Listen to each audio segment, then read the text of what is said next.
गुरु प्यारी साध संगत जी, आप सभी को प्यार भरी राधा स्वामी जी। आज जो हम आपको साखी सुनाने जा रहे हैं वह साखी भाई गरीब दास जी की है। भाई गरीब दास बहुत ही गरीब था। उसका नाम भी गरीब दास था, मगर पैसे धीले से भी बड़ा निहात गरीब था। ताजा मेहनत मजदूरी करके अपना गुजर बसर कर रहा था और अपने बाल बच्चों का पेट भी भर रहा था। मजदूरी करने जाता, बेचारे के जो चार ठाने मिलते उन्हीं का आटा दाना लेकर आता और उन पे उनके घर पे वो रोटियां पकती खाना तैयार होता। जब जाकर वो पूरा परिवार खाते थे, उसी बेचारे के इंतजार में बैठे रहते थे कि काम पर गया है, वहां से मजदूरी मिलेगी उसको और हमारे लिए भी कुछ लाएगा। काफी दिन इसी तरीके से चलते रहे और संगत जाती थी। गुरु अर्जुन देव का सत्संग हुआ करता था। वह सत्संग सुनने वाले जब उसको मिला करते थे, आते जाते, तो वह सोचता था कि भाई, मैं तो मजदूरी भी करता हूं, शाम को 4-8 आना ले भी आता हूं, मेरे अंदर फिर भी वह चिंता वो टेंशन रहती है, मेरा चेहरा फिर भी मुरझाया रहता है। और ये गुरुजी के पास जाते हैं, उनका सत्संग सुन के आते हैं, इनका चेहरा इतना खिला होता है, फूल की तरह। इनके चेहरे के ऊपर मुस्कान होती है, बड़ी खुशी होती है। क्या बात है, गुरु क्या देता है इनको। अब इसी तरीके से कई दिन चलते रहे, चलता रहा। एक दिन उसका काम नहीं लगा।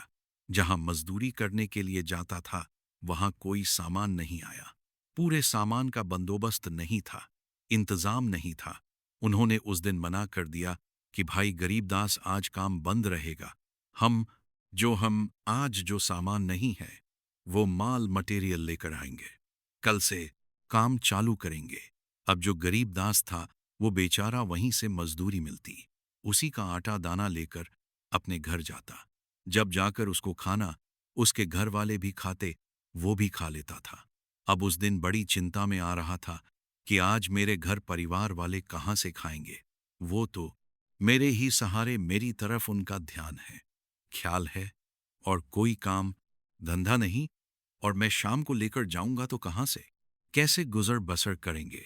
तो उस दिन जब वह वापस आ रहा था, काम उधर से मना हो गया, इधर से संगत गुरु अर्जुन देव के सत्संग में जा रही थी। अब उसने सोचा कि आज तू भी चल, देखते हैं गुरु क्या देता है। जो उस तरफ से आते हैं, बड़े खुश चेहरे से आते हैं, बड़ी उनके देव के सत्संग में जा रही थी। ऊपर चेहरे पर दया भाव खुशी, उनका चेहरा एकदम खिलावट होती है उनके चेहरे के ऊपर। और मैं हमेशा ही चिंता में, दुख में और सोच में रहता हूं, डूबा रहता हूं कि कोई ऐसा कारोबार मिले जिससे कोई आगे हम बढ़ सके। मगर हमें तो 2 वक्त के खाना तक नसीब नहीं होता। उस दिन उस गरीब दास ने सोचा कि आज चल सुनते हैं गुरुजी क्या कहता है। आगे पीछे तो उसको कभी फुर्सत ही नहीं होती थी। अगर काम ना करे तो घर वाले भूखे बैठे रहते हैं, मगर जिस जीव को खींचना होता है ना, कभी मालिक उसका खुद ही जरिया बनाते हैं और उस दिन उसको अपनी तरफ लाते हैं। अब जिस दिन उस गरीब दास का कोई काम नहीं लगा, मजदूरी नहीं लगी, उस दिन वो सत्संग में चला गया कि यहां तो सुन, यहां यहां से क्या मिलता है। तो उन्होंने शब्द कीर्तन चल रहे थे। शब्द कीर्तनों के बाद में बाबा जी आए स्टेज पर, गुरु अर्जुन देव जी। उन्होंने अपने मुखारविंद मुख से प्रवचन सुनाए, संगत को दर्शन दिए, निहाल किया। जिनके कोई सवाल जवाब थे वह भी पूछ लेते थे गुरुजी से। लास्ट में सेवा डलती थी। गुरु का वहां लंगर चलता था, सेवा डाल रहे थे। अपनी श्रद्धा अनुसार जब सेवा डाल रहे थे तो उनके बीच में ही वो गरीब दास बैठा था। उस वक्त कोई यह दान पत्र नहीं हुआ करते थे। जो भी लंगर के लिए आटा घी, कोई दाल चावल जो भी ले जाता, वहां एक चादरा बिछा दिया जाता था, उसके ऊपर रखते जाते थे। किसी के पास नगद होता था, वह भी उसी के ऊपर रख के माथा टेक देते थे। और कोई आटा दाना, कोई सामान लेकर जाता था, वह भी वही रखते थे। जब सब के सब रख रहे थे, इसी तरीके से तो भाई गरीब दास भी देख रहा था। सोचने लगा कि भाई, यहां का कोई नियम है कि भाई जो सत्संग सुनेगा उसको कुछ ना कुछ दान दक्षिणा जरूर देनी पड़ेगी। अब भाई गरीब दास ने सत्संग तो सुन लिया, बहुत अच्छा लगा उसको, मगर उसने अपनी जेब की तरफ देखा तो बेचारे के पास कुछ नहीं। उसने जेब की तरफ देखा, हाथ मारा जेब में तो जेब ही फटी हुई थी। उसके पास तो बढ़िया नए कपड़े भी नहीं थे। मजदूर आदमी था। गरीबी हालात इतनी थी। निहात गरीब था वो। अब जिसकी जेब ही फटी हो, कपड़े भी ना हो। बढ़िया उसने भी अपनी तरफ देखा कि आज मालिक मेरे को कुछ देते तो मैं भी सेवा में डालता। अब सारी संगत को देखकर सब ने सेवा डाली, मगर उसकी उस बेचारे के पास कुछ था ही नहीं। वह क्या डालता? जब वह सत्संग घर से घर गया और उसके जो मुख पर वह प्रेम भी था और सतगुरु के प्रति वह जो सेवा भाव था, वह भी बड़ा गहरा था। और उस दिन जब वह घर पहुंचा तो उनकी आंखें उस प्रेम से भर आई। उनकी आंखों में आंसू आंसू थे। जब उनकी घरवाली ने देखा, कहने लगी, अरे भगवान, आज क्या है? पतिदेव, आज क्या हो गया? क्यों क्यों आपकी आंखों में आज आंसू है? क्या हो गया? कोई बात नहीं। अगर काम नहीं लगा, कुछ नहीं बना तो ठीक है, नहीं खाएंगे, इसी तरीके से सो जाएंगे हम। मगर आप इतना दुखी क्यों हो? रो क्यों रहे हो? कि औरत मर्द की हिम्मत भी बहुत बंधवाती है। उसका एक बाया हाथ होता है। जोड़े जो मालिक बनाता है ना, ये भी एक दूसरे का बहुत सहारा होते हैं। कभी औरत मन कमजोर कर लेती है। घर में कुछ ना होने से तो उसकी हिम्मत उसका पति वह बंधवाता है कि आप घबराइए नहीं, कोई बात नहीं, कोई मालिक। ऐसे दिन आएंगे हम भी दुनिया की तरह मौज करेंगे। कोई हमारे ही कर्मों कर्म है ऐसे किए हुए जिनकी बदौलत आज हम इस हालात में। तो जब भाई गरीब दास की घरवाली ने उसकी आंखों में वो आंसू भरे हुए उसकी आंखों में आंसू देखे तो उसको बड़ा कहा कि क्या हो गया पतिदेव, क्यों आज इतने आप उदास दिल है? कहने लगा, मैं इसलिए नहीं रो रहा हूं, इसलिए मैं इतना दुखी नहीं हूं कि मेरा आज काम नहीं लगा। मैं काम की वजह से दुखी नहीं हूं। तो घरवाली पूछने लगी, तो क्या हो गया? फिर क्या किसी ने बोल दिया आपसे कुछ? कोई लड़ाई झगड़ा हुआ? कहने लगा, ना, कोई लड़ाई झगड़ा नहीं हुआ। तो और क्या हुआ? उस वक्त भाई गरीबदास ने अपनी सारी हकीकत बताई कि आज काम नहीं मिला था और मैं वापस आया। उस वक्त संगत जा रही थी सत्संग सुनने के लिए। मेरे को भी वह हमेशा ही मिलते थे और मेरा काम भी लग जाता था। 4 आठने कमा के भी लाता था, मगर फिर भी चिंता में ही दिन गुजरता था। सोच विचार में ही कि आगे कैसे बढ़ा जाए, कैसे इस गरीबी से ऊपर उभरा जाए। और जो मैं देखता था, जो सत्संग सुनकर आ रहे होते थे, उनके चेहरे खिले हुए होते थे, मुस्कान हुआ करती थी, हंसी थी। उनके चेहरे के ऊपर जैसे खिला हुआ फूल होता है, ताज़ा फूल, इस तरीके से उनके चेहरे होते हैं जो सत्संग की तरफ से आ रहे होते थे गुरु के दर्शन करके। और आज मैं भी उस सत्संग में गया हूं। सत्संग के बाद में वहां सेवा चलती है। जो भी तिल फूल जितना भी श्रद्धा अनुसार सब डाल रहे थे, और मैंने भी इच्छा जाहिर की, कुछ सेवा डालना चाहा। मैंने अपनी जेब में हाथ दिया। मेरी तो जेब ही फटी हुई थी, काम मेरा लगा नहीं। मेरे को भी बड़ी वो मालिक के सत्संग सुनने का पता नहीं, वहां कोई नियम है कि क्या है, कि ऐसे ही संगत उनको सेवा डालती है। अपने प्रेम प्यार में ही तो मैं भी डालना चाहता हूं सेवा। अगर कुछ कोई घर में कोई पैसा देला है तो दे, मेरे को, मैं जाता हूं और मैं सेवा में डाल के आऊं। तो उस भाई गरीब दास की घरवाली ने कहा कि पतिदेव, आपको सब पता है, मैं आपसे कभी कुछ छुपाया है मैंने? आप ही लाते हैं जो भी कमा कर, उसी का हम आटा दाना कोई सामान लेकर खा पी लेते हैं। और तो हमारे पास इतना कोई धन दौलत नहीं, कोई जेवरात नहीं, कोई हमारे पास कोई कारोबार नहीं। मैं आपसे क्यों छिपाऊंगी? एक दो आदमी का जो जोड़ा होता है, वही तो दुख सुख आपस में बांटते हैं। घर में क्या है, क्या नहीं है, क्या लाना है, क्या करना है आगे। कहने लगी, भाई गरीब दास की जो धर्म पत्नी थी कि पतिदेव नहीं है, घर में होता तो मैं कुछ भी नहीं। लास्ट में उसने देखा नहीं, आप देखो कुछ ना कुछ जरूर मिलेगा। कुछ नहीं मिला। काफी कोशिश करी तो उसने देखा, पतिदेव, ये कौड़ी है मेरी। वो कौड़ी तो हमारे घर पर पड़ी हुई है। कहने लगे गरीब दास, किला मेरे को कौड़ी दे दे, मैं वही दान कर दूंगा। क्यों? और कुछ हमारे पास है ही नहीं तो और हम देंगे क्या? तो यह गुरु तो सब जानी जान है। उनको सब पता है कि इसके पास यही कौड़ी थी। यह घर में वही उसको ही दान करने के लिए आ गया है। और कुछ बेचारे के पास है ही नहीं, खाली तन के अलावा। अब दूसरे दिन वो जो गरीब दास था, काम भूल गया और सत्संग में गया। सत्संग पूरा सुना, शब्द कीर्तन सुने, गुरुजी स्टेज पर आए, उन्होंने दर्शन दिए, अपने मुख से प्रवचन सुनाए, सारी संगत को निहाल किया। सत्संग समाप्त होने पर वही ऐलान हुआ सेवा का कि भाई अपनी अपनी सेवा डाल सकते हैं। वहां एक जहां नीचे बैठने की जगह थी, वहां एक चादर फैला दिया गया कि जो अपनी सेवा डाल के जाना चाहता है, सद्गुरु की सेवा में इस चादर के ऊपर रख के चला जाए। अब सब चले गए। कोई आटा, कोई घी, कोई तेल, कोई जैसा कोई। नगद पैसा किसी के पास जो भी सामान था उन्होंने दिया। मगर बेचारा वह गरीब दास जो था, वह एक कौड़ी को लेकर बैठा है और वह शर्म से उठ नहीं रहा कि लोग क्या कहेंगे। यह संगत क्या कहेगी कि एक कौड़ी जो है, यह तो ना तो इसके कोई लंगर में काम आने वाली चीज है, ना कोई घी तेल है, ना कोई आटा दाना है, ना कोई ऐसी ऐसी अवस्था है जिसको बेचकर कुछ मूल्य मिल जाए। इसके अब उसको दान करने के लिए नहीं जा रहा है। जब सेवादार उस चादर को उठाने लगे तो गुरु अर्जुन देव ने रोक दिया कि नहीं भाई, अभी रहने दो। कोई क्या पता मालिक का प्यारा बैठा हो, कोई सेवादार वो भी अपनी सेवा डालेगा। क्यों, सतगुरु तो सब जानते हैं, वह तो अंतर्यामी होते हैं, घट घट की जानने वाले हैं। यह कौन बैठा है सेवा डालने के लिए लेकर आया है घर से। मगर अब लोकलाज को देखते हुए शर्म बहुत आ रही है और उठकर वो उस चादर पर नहीं रख रहा कर। गुरु अर्जुन देव ने फिर अपने सेवादारों से कहा, भाई फिर आवाज लगाओ कि अगर कोई सेवादार रह गया हो, सेवा डालने से जो डालना चाहता है वह डाल सकता है, जो भी श्रद्धा अनुसार। जो भी किसी के पास कोई चीज है, जो भी वह लाया है, उसी का चढ़ावा चढ़ा सकता है।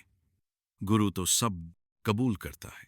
जब यह भी ऐलान हुआ, एक दिल करता था कि मैं चाहाया। वह गरीब दास सोच रहा है, अपने मन में फिर शर्मिंदगी मान गया। फिर भी खड़ा नहीं हुआ कि लोग जो देखने वाले हैं क्या कहेंगे, मेरे से एक कौड़ी दान करने के लिए आया है। जब 2 बार ऐलान करने के बावजूद भी खड़ा नहीं हुआ, गुरुजी ने तीसरी बार फिर अपने सेवादारों से कहा कि बेटा, अब एक आवाज और लगाओ कि अगर भाई कोई सेवा, जो भी सेवा वो लाया है उसकी वही सेवा मंजूर है, और आकर अपनी सेवा सेवा में डाले। जब तीसरी बार भी खड़ा नहीं हुआ और उनकी आंखों से प्रेम भरे आंसू बह रहे थे, तो सतगुरु से भी नहीं रुका गया। कहते हैं ना, जब हमें अंदर से प्रेम उमड़ जाता है तो सतगुरु भी, कोई ताकत दुनिया में नहीं ऐसी कि जो उससे जाकर ना मिले। मगर एक दफा अंदर से सच्चा प्रेम आना जरूरी है। जब अंदर से उसकी आंखों में आंसू देख रहे थे, दूर से बेचारा रो रहा था और रूठ नहीं रहा था, उस कौड़ी को दान करने के लिए उस वक्त गुरु अर्जुन देव स्टेज से उतरे और सीधे उस भाई गरीब दास के पास गए। कहने लगा कि मेरे प्यारे, इस मेरी झोली में डाल दे। तू इतनी शर्म मान रहा है ना, इतनी अपने आप को नीचा समझ रहा है, लोकलाज की शर्मिंदगी शर्मा रही है, इनसे तू शर्मा रहा है। यह जो तेरा दान है ना, यह मेरे लिए इतना बड़ा है कि यह जो जितने भी नगद पैसे दे रहे, कोई घी आटा तेल, ये इस कौड़ी के आगे कोई मायने नहीं रखते। ये दिस कौड़ी के आगे कोई मायने नहीं रखते। कौड़ी मेरे लिए इतनी अनमोल है, इतनी कीमती है कि शायद ही मेरे को ऐसे लग रहा है कि इसके मुकाबले कोई और चढ़ावा ही नहीं है। तो बेचारा बड़ा रो रहा था। जब गुरु अर्जुन देव उनके आगे चले गए और अपनी झोली करी, कहने लगे मेरे प्यारे, अब आप जो सेवा लाए हो मेरी झोली में डाल दो। अगर आप वहां भी नहीं जाकर डालना चाहते और शर्म से आप नहीं उठ रहे, मैं चलकर आपके पास आ गया हूं। तो उस वक्त उसके पास, जो बेचारे के पास कौड़ी थी, उसने वो कौड़ी गुरुजी की झोली में डाल दी। और गुरुजी भी उसके ऊपर इतने निहाल हो गए, खुश हो गए। उस कौड़ी को लिया गुरु अर्जुन देव ने और अपनी छाती से लगाया, मुख से लगाया। कहने लगे, वाह मेरे मालिक, कितनी आज ऊंची सूची चीज मिली है, कितनी पावरफुल चीज मिली है। हीरे जवाहरात उन लाल वगैरह से भी यह अनमोल चीज है। क्यों? उनको तो इतना कुछ दिया है, जिनमें से एक कण मात्र लाए हैं वो, और इस गरीब के घर पे तो ना आटा था, ना तेल था, ना कोई घी था, ना कोई और ऐसा नगद पैसे थे। इसके घर में ढूंढने के बावजूद भी यही एक कौड़ी मिली है, उसी को लेकर आ गया। बेचारे ने सब कुछ अर्पण कर दिया। इसने इसने अपने घर में कोई चीज नहीं छोड़ी। उस वक्त गुरु अर्जुन देव ने उस कौड़ी को इतना संभाल के रखा, अपनी छाती से लगाया और लेकर अपने पास रख ली, अपनी जेब में, और उसी के सामने बैठ गए और दोनों मुट्ठियां बंद कर ली। कहने लगा, गरीब दास जा, आज मैं तेरे ऊपर खुश हूं, मांग ले जो कुछ मांगना चाहता है। एक मुट्ठी इधर की बंद करी, कहने लगा, इसमें इस लोक का सुख है। और दूसरी मुट्ठी इधर बंद करी दाएं और बाएं हाथ की। दाएं हाथ की का तो कहा कि यह इस लोक का सुख है, और इस दाईं मुट्ठी में परलोक का सुख है। बता, मैं आपके लिए कौन सी मुट्ठी खोलूं? इस लोक में सुख शांति की खोलूं या उस सतलोक की खोलूं? आगे के दरवाजे खोल दो आपके, सीधा सचखंड जाने के लिए आपका रास्ता साफ कर दो। अंतर में अब बेचारा फिर चक्कर में पड़ गया। सोचने लगा कि अगर मैं आज मांग लेता हूं गुरुजी से कि भाई मेरे को यहां, मेरे आज बच्चे भूखे बैठे हैं, घर में कुछ है नहीं गुरुजी, सब कुछ दे देंगे, मगर शरीर त्याग जाने के बाद फिर दिक्कत आएगी, फिर मैं नरकों के दुख भोगूंगा। फिर गुरु अर्जुन देव ने कहा कि गरीबदास बेटा, आपके लिए आज सब हाजिर है। आप बोलो कौन सी मुट्ठी खोलूं मैं, इस लोक के सुख शांति की या उस सतलोक की? एक मुट्ठी में इस लोक का सुख है, दूसरी मुट्ठी में उस परलोक का सुख है, जहां कभी प्रलय महाप्रलय नहीं होती, जहां सदा उस मालिक की गोद में जीव रहता है। बताओ कौन सी मुट्ठी खोलूं? यहां का सुख लेना चाहता है कि वहां का सुख लेना चाहता है? उस वक्त दो बार कहने के बावजूद नहीं बोला गरीबदास, और तीसरी बार कहने लगा, गुरुजी, अगर खुश हो मेरे ऊपर तो मुट्ठियां दोनों खोल दो, नहीं हो तो फिर एक भी मत खोलो। क्यों मैं यहां का सुख मांगू? यहां तो 4 दिन अच्छे गुजर जाएंगे, मरने के बाद मेरे को फिर नरकों की आग में सड़ना पड़ेगा, नरकों के दुख उठाने पड़ेंगे। कोई पता नहीं मेरी क्या हालात हो, मैं नहीं चाहता ये। अगर वहां का सुख मांगता हूं, आज मैं पेट से भूखा हूं, मेरे तन पर कपड़े नहीं है, मेरा घर परिवार इतने गरीब निहात गरीब हैं, हम घर पर कुछ नहीं है। परलोक का सुख मांगता हूं तो यहां भूखे हैं, और यहां का मांगता हूं तो आगे के लिए भूखे हैं, फिर जमों के धक्के खाने पड़ेंगे। कहने लगा, भाई गरीबदास, अगर गुरुजी खुश हो, मुट्ठियां खोलना चाहते हो तो मेरे लिए दोनों मुट्ठियां खोल दो। नहीं खोलना चाहते तो मेरे को एक भी नहीं चाहिए, ना इस लोक की ना उस परलोक की। तो गुरु तो दया के सागर होते हैं, दया ही करने आते हैं। उस वक्त मेहर में आकर गुरुजी ने अपनी मौज में आकर वह दोनों मुट्ठियां खोल दी। कहने लगे, जा गरीबदास, आज से तेरी दोनों मुट्ठियां खोल दी। ना इस लोक में, इस समाज में आपको कभी इतना गरीबी का सामना करना पड़ेगा, ना उस परलोक में आपको नीचा देखना पड़ेगा। वहां भी शरीर को जब छोड़ोगे, सीधी आपकी रूह को सचखंड पहुंचाऊंगा। जाइए, मैं आपका जिम्मेवारी ले लिया। तो एक दिन का सत्संग सुनने से कितना उसकी जिंदगी पलट गई। हम हिसाब लगाएं कि उस दिन उस गरीब दास का बेचारे का काम नहीं लगा था। उस दिन वह इसी तरीके से वापस आ रहा था। आगे पीछे संगत को देखता था कि भाई कोई होगा, कोई महात्मा, कि इनके पास तो घर में सब कुछ है, जिसकी बदौलत जा रहे हैं ये। और मेरे घर में कहते हैं ना, अपना घर तो 1000 किलोमीटर हम दूर बैठे रहे, अपना घर हजारों कोस दूर से भी दिखाई देता है कि मेरे घर में क्या है क्या नहीं है। अगर हमसे वहां कुछ कोई कहे कि हमें आप पैसे दे दो, 10 20 5,000 लाख, और आपका हम ब्याज समेत वापस कर देंगे, क्या हमें पता नहीं होता कि हमारे घर पे क्या है, या मेरा खाता साफ है, या मैंने उसमें कुछ बैंक बैलेंस बना रखा है। अपना घर हजारों किलोमीटर दूर से दिखाई देता है। यह नहीं कि वहां से बहुत दूर है, वहां तक नजर नहीं पहुंच रही। नजर नहीं पहुंचती कोई बात नहीं, मगर दिल तो पहुंचता है। दिल को सब पता होता है कि मेरे घर में क्या है और क्या नहीं है। संगीत, अगर हमारे अंदर वो सच्ची तड़प, सच्ची लगन होगी, कोई बात नहीं। यह दुख सुख जो है, यह अमीरी गरीबी, यह हमारे ही कर्मों के मुताबिक है।